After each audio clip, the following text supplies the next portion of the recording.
Here we are in Lansing, Michigan, in front of the state capitol, a particularly appropriate place for a discussion of state banking. We're actually in a depression here in Michigan.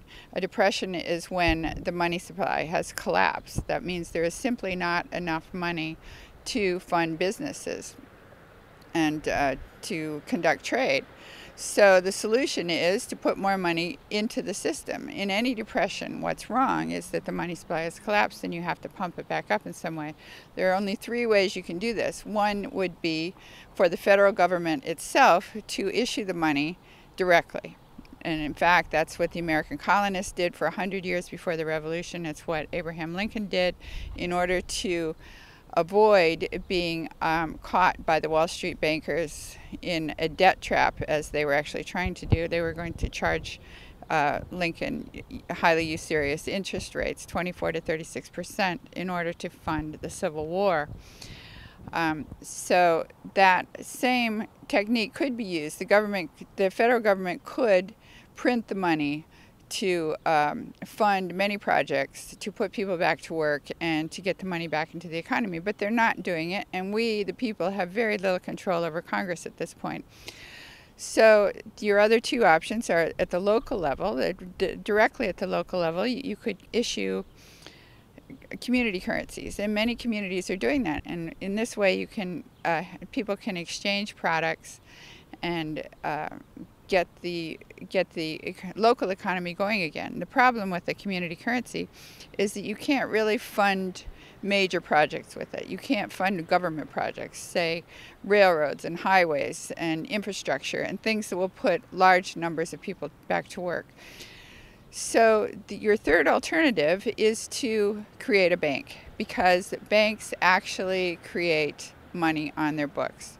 That is where our money supply comes from. 97% of the money supply is actually created by banks when they make loans. So if you have your own bank, you can create this form of credit on your books, fund major projects, and the money from the thing you built will repay the loan, hopefully with a profit to the state.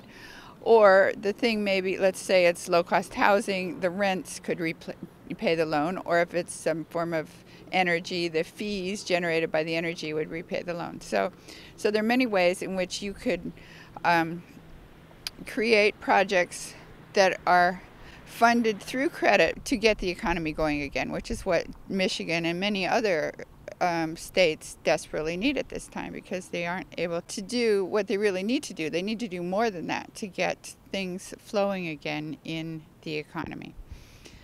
There's only one state at the moment that actually owns its own bank. That's North Dakota. The Bank of North Dakota returns a 25% dividend to the state. So it's actually a huge moneymaker for the state. Plus, because the state owns the bank, it can fund government projects interest-free. So that can cut the cost of government projects in half. That's another great money saver for the state.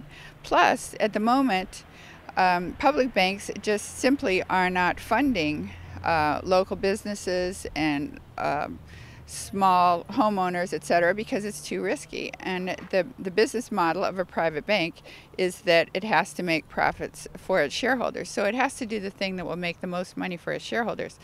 And if they can make more money by speculating, let's say, or by doing something very safe like buying government bonds, banks can get money at 0.2% at the Fed's funds rate, and then they can buy government bonds that pay 2 or 3%. So they get a clear 2% or so profit without taking any risk at all. If they can do that, why should they lend to small businesses or to homeowners where they might lose their shirts? And they're losing their shirts more than ever these days because they aren't able to churn loans and sell them off to investors like they used to.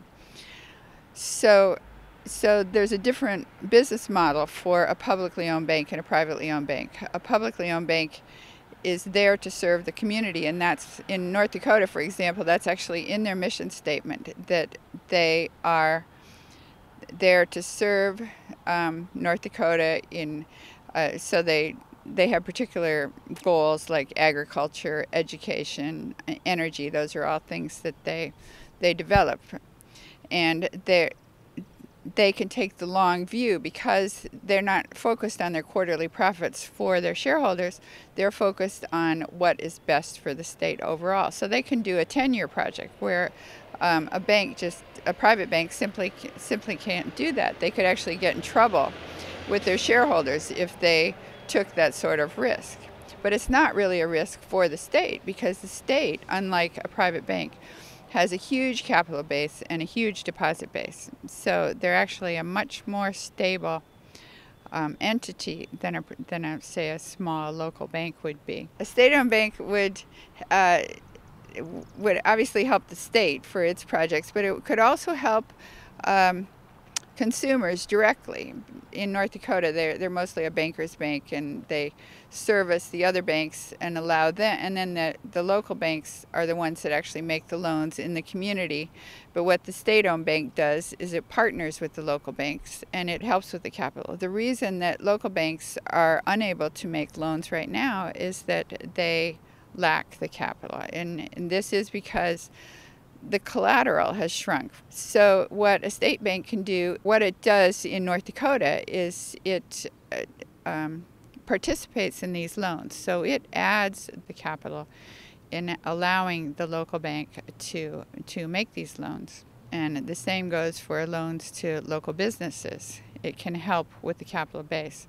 North Dakota had a very good student loan program where they actually followed the students, and they had the lowest default rate in the country because they actually kept these loans on their books.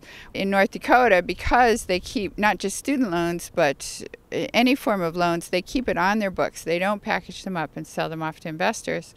They have actually the lowest default rate generally on all their loans of any state in the country. They also are the only state that currently has a budget surplus, and they have the lowest unemployment rate in the country.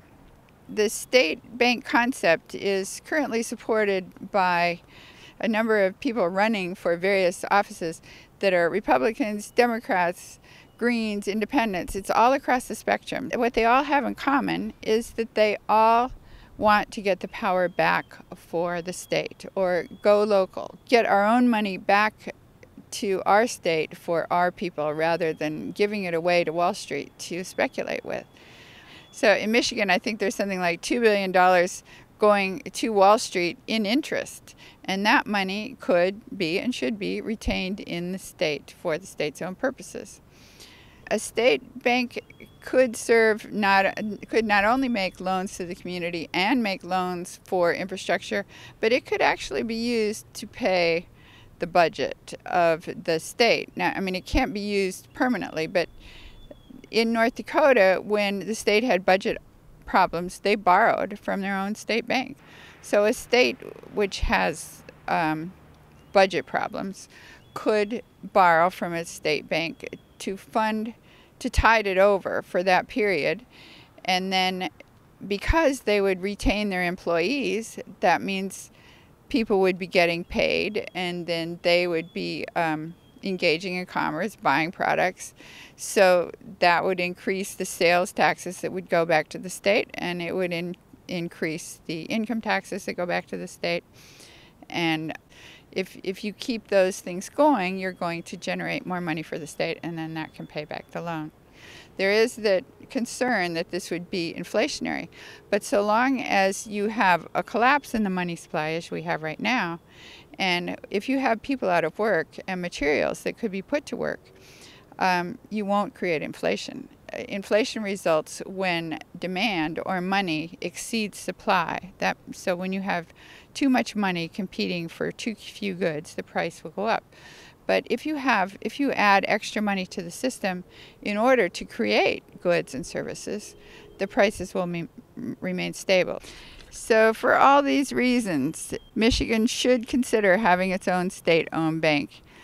Michigan has many resources. It's green here. There's agriculture, there are products, and there's labor, eager to work.